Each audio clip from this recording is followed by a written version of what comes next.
আসসালামু আলাইকুম। কেমন আছেন সেলিম ভাই? জি ভালো ভালো আছেন? জি আলহামদুলিল্লাহ। বসেন।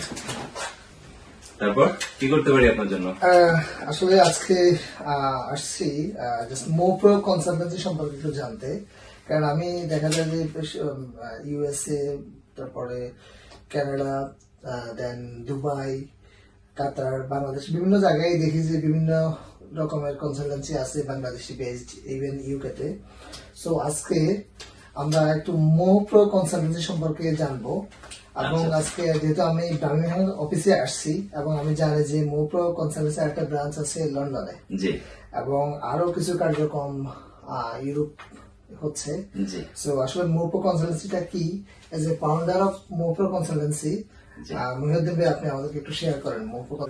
অবশ্যই শেয়ার করব। প্রথমেই আমি আপনাকে ধন্যবাদ জানাতে চাচ্ছি যে আপনি অত্যন্ত ব্যস্ত একজন মানুষ, আপনি একজন বিশিষ্ট ব্যবসায়ী, আপনি সময় দিচ্ছেন, আমার এখানে এসছেন, এই জন্য আপনাকে ধন্যবাদ। আর আপনার সম্পর্কে একটু ব্রিফলি জেনে নেই। আপনি মিস্টার সেলিম, আপনি কি করেন? বেসিকলি আমি এখন আমার বিজনেস আছে দুবাইতে এবং কাতারে, ইনক্লুডিং আমার অফিস আছে বাংলাদেশে। জি। আর ইউএস সম্পর্কে আমি জানি, ইউএসএ আমার বিজনেস। হ্যাঁ, তো ওভারঅল যেহেতু আমার IT background, so world wide IT বিজনেসটা করতে আমি কমফোর্ট ফিল বেশি করি। আর ইন দ্য মিন টাইম দেখা যাচ্ছে যে যেহেতু আমরা বিদেশে বিভিন্ন জায়গায় মুভমেন্ট করি, অনেক স্টুডেন্ট বা অনেক বাংলাদেশি যারা জব সিকার আছে, ওনারাও জানতে চায় যে আসলে মানে কোন প্ল্যাটফর্মে কোথায় একটা ভালো জব বা ভালো একটা স্টুডেন্ট অপরচুনিটি পাওয়া যায়। তো সেই কারণে আমি চিন্তা করলাম যদি আপনার সাথে এই বিষয়টা আমরা শেয়ার করি। বিশেষ করে মোপ্রো সম্পর্কে আমি যতটুকু জেনেছি, খুব স্বচ্ছ একটা কনসালটেন্সি ফার্ম। সো এই কারণে মোটামুটি আচ্ছা, ধন্যবাদ। আপনার সম্পর্কে জেনে ভালো লাগলো। আপনি পড়াশোনা করেছেন আমেরিকার ওয়াশিংটনে, তারপর আপনি একজন দেশপ্রেমিক হিসেবে বাংলাদেশে রিটার্ন করেছেন, বাংলাদেশে দেশপ্রেম থেকে বিজনেস শুরু করেছেন, সেই বিজনেস আলহামদুলিল্লাহ আবার এক্সপান্ড করে আপনি ইউএসএ পর্যন্ত গিয়েছেন, এবং আপনি কাতারে এক্সপান্ড করেছেন, দুবাইতে এক্সপান্ড করেছেন, এখন ইংল্যান্ডে আসছেন, আমাদেরকে এক্সপ্লোর করছেন। ধন্যবাদ। আর আমি নিজের সম্পর্কে কি বলবো, আমি 2009 সালে আসলে ইংল্যান্ডে, তখন আমি নিজেই স্টুডেন্ট ভিসায় ছিলাম, এবং আমি একটা সরকারি পাবলিক ফান্ডেড কলেজে স্টুডেন্ট রিক্রুটিং অফিসার হিসেবে, রিক্রুটিং অফিসার না, স্টুডেন্ট রিক্রুটিং ম্যানেজার হিসেবে কাজ করেছি। তো খুবই ভালো একটা পজিশন তখন আমার অবস্থানের মধ্যে, এবং আমার হাত দিয়ে আমি ভিসা, তখন ভিসা লেটার হতো, এখন যেটাকে বলা হয় CAS, ক্যাশ লেটার। ইউনিভার্সিটি থেকে যখন কনফার্মেশনটা দেওয়া হয় যে তোমাকে আমরা স্টুডেন্ট হিসেবে একসেপ্ট করলাম, এইটাই হচ্ছে তখনকার ভিসা লেটার ছিল। তো ওই ভিসা লেটার আমি ইস্যু করতাম। তো স্টুডেন্ট সিলেকশন থেকে শুরু করে ভিসা লেটার ইস্যু করা পর্যন্ত সম্পূর্ণ আমার হাতে ছিল। সো কাজটা অনেক ওয়াইড ছিল, এবং আমি আলহামদুলিল্লাহ আমার হাত দিয়ে বাংলাদেশি রাফলি 500 জনের মতো তখনই ভিসা হয়েছে। 2009 সালের কথা, 9 এবং 10-এর কথা। তো তখন শুধু বাংলাদেশ থেকেই নতুন ফ্রেশ অ্যাপ্লিকেন্ট এসছে 385 জন।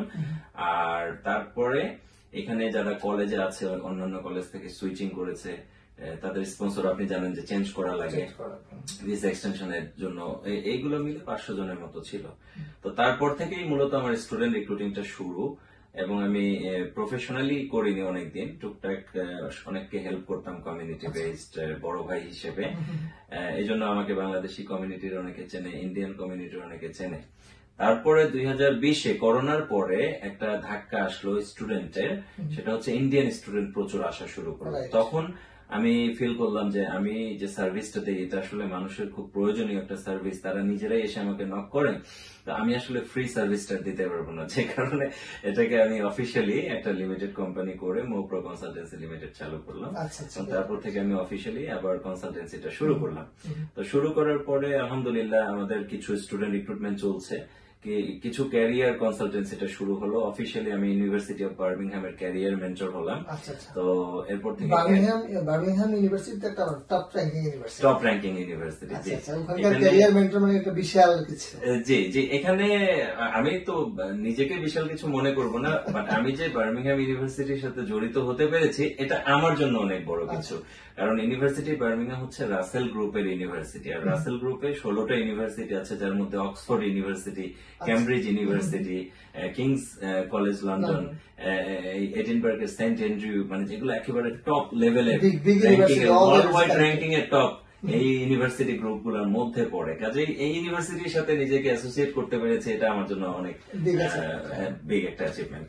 কিন্তু আপনাকে যেহেতু এখন বাংলাদেশি কমিউনিটি হিউজ সাপোর্ট পাচ্ছে, এবং আমি যতদূর জানি ইন্ডিয়া তো আপনার একটা বিশাল নেটওয়ার্ক, বিশেষ করে রেফারেন্সে ধরেন যে ফাইলগুলো নিয়ে কাজ করেছে আপনি 2009-এ 10-এ, সো স্টিল নাও তারা কিন্তু একটা ট্রাস্টেড জায়গা খুঁজে পেয়েছে। জি ট্রাস্টেড জায়গা খুঁজে পাওয়ার পর দেখা যাচ্ছে 5 বছর 7 বছর পরেও কিন্তু কমিউনিকেশন করছে, জি যে বা রেফারেন্স করছে। জি আর মানুষ রেফারেন্স কখন করে, কারণ আমার ফর এক্সাম্পল আমার কাছে তো আমার যে আমাকে ট্রাস্ট করে, আমার বিশ্বস্ত মানুষটা আসবে, তখন কিন্তু সে রেফারেন্সটা কি আপনাকে করছে।